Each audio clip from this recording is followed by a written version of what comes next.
તમે વિચારતા હશો કે લોંગ રાઇડ માટે નીકળતા પહેલા તમારે તમારી સેફટી માટે કયા પાસાઓ ચકાસી લેવા જોઈએ. જરાય ગભરાતા નહીં, હું તમારી સાથે છું.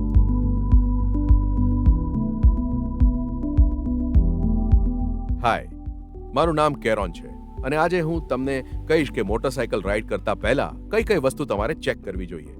ચાલો શરૂ કરીએ. આ બધી ચકાસણીના મહત્વને ક્યારે પણ અવગણવા નહીં. મોટરસાયકલ શરૂ કરતા પહેલા બધી જ વાતોને ચકાસી લેવી. સૌથી પહેલા તમારે એ ચેક કરવું જોઈએ કે સ્ટીયરિંગ બરાબર સ્મૂથ છે કે નહીં. બીજું, એકે મોમેન્ટની કોઈ રિસ્ટ્રિક્શન છે કે નહીં એ તમે ચેક કરો. પછી કોઈ રેટલ સાઉન્ડ ન આવવો જોઈએ, બીજો અવાજ કે પછી ઢીલાપણું ન હોવું જોઈએ, એ પણ ધ્યાન રાખજો. તમારે સ્મૂથ ઓપરેશન માટે થ્રોટલ અને થ્રોટલ ગ્રીપ ક્લોઝ પોઝિશનમાં પોઝિટિવ રિટર્ન આવે છે તે હંમેશા ચેક કરી લેવું જોઈએ. અને થ્રોટલની અંદર સાચી માત્રામાં પ્લે હોવો જોઈએ, કારણ કે જો પૂરતો પ્લે નહીં હોય તો તમે હેન્ડલ બાર ટર્ન કરો ત્યારે અચાનક એન્જિન સ્પીડ વધી જશે. આનાથી તમે કંટ્રોલ ખોઈ બેસશો અને એક્સિડન્ટ થઈ શકે છે. ક્લચની ચકાસણી કરતી વખતે ખાતરી કરો કે ક્લચ સ્મૂથલી ઓપરેટ થાય છે અને પ્રોગ્રેસિવ એક્શન્સ પરફોર્મ કરી લો. પછી બ્રેક્સ તપાસતી વખતે તમારે નીચેની બાબતોનું હંમેશા ધ્યાન રાખવું જોઈએ.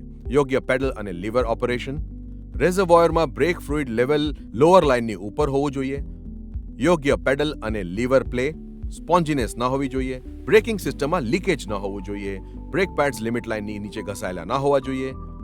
હવે જ્યારે આપણે સસ્પેન્શનને ચકાસવાની વાત કરીએ તો તમારે એની સ્મૂથ મોમેન્ટનું ધ્યાન રાખવું જોઈએ. તમારે તપાસીને ખાતરી કરવી જોઈએ કે ઓઇલ લીકેજ ન હોવું જોઈએ. મોટરસાયકલ પર બેસતા પહેલા તમારે એ ચેક કરવું જોઈએ કે તમારી યાત્રા માટે પૂરતું ફ્યુઅલ છે કે નહીં. જો મોટરસાયકલ સાઇડ સ્ટેન્ડ ઉપર રાખવામાં આવ્યું હશે તો ફ્યુઅલ લેવલ ઇન્ડિકેટર સાચું લેવલ નહીં દર્શાવે. જ્યારે મોટરસાયકલ સીધી રાખેલી હોય ત્યારે એડમિશન સ્વિચને ઓન પોઝિશનમાં રાખો. ડ્રાઇવ ચેન ઇન્સ્પેક્ટ કરતી વખતે ચેનની અંદર પૂરતા પ્રમાણમાં લ્યુબ્રિકેશન છે કે નહીં એ ચેક કરવું.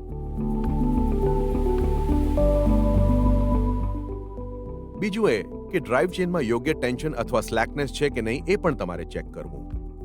અને સૌથી મહત્વનું એ કે તમારે હંમેશા ખાતરી કરવી કે કોઈ વધારે પડતું નુકસાન કે ઘસારો ન હોવો જોઈએ. ડ્રાઇવ ચેનને નુકસાન થશે તો સ્પ્રોકેટ્સને પણ નુકસાન થઈ શકે છે. આવું થાય ત્યારે તમારા સુઝુકી ડીલરની સલાહ લો. ટાયર ચેક કરતી વખતે ધ્યાન રાખો કે એમનામાં યોગ્ય એર પ્રેશર છે, એમની થ્રેડ ડેપ્થ પૂરતા પ્રમાણમાં છે અને એમના પર કોઈ કાપા કે તિરાડ નથી. એન્જિન ઓઇલ પણ બરાબર લેવલ ઉપર છે એની તમારે ખાતરી કરી લેવી જોઈએ. મોટરસાયકલ ઉપર સવાર થતા પહેલા બધી લાઇટ અને ઇન્ડિકેટર્સ બરાબર કામ કરે છે કે નહીં એ ચેક કરી લો. અને એ પણ ખાતરી કરો કે તમારા હોર્નમાંથી બરાબર અવાજ આવે છે. અંતે ખાતરી કરી લો કે તમારા એન્જિનની સ્ટોપ સ્વિચ બરાબર રીતે કામ કરે છે. આપાતકાલીન સ્થિતિમાં તમારું સેફટી મિકેનિઝમ કામ કરીને તરત મોટરસાયકલ એન્જિનને બંધ કરી દે છે. સાઇડ સ્ટેન્ડ ઓપરેશન સિસ્ટમ પણ ચેક કરી લેવી જોઈએ. જોયું કેટલું સહેલું છે. હવે તમને ખબર છે કે મોટરસાયકલ શરૂ કરતા પહેલા તમારે કઈ બાબતોની ચકાસણી કરવાની.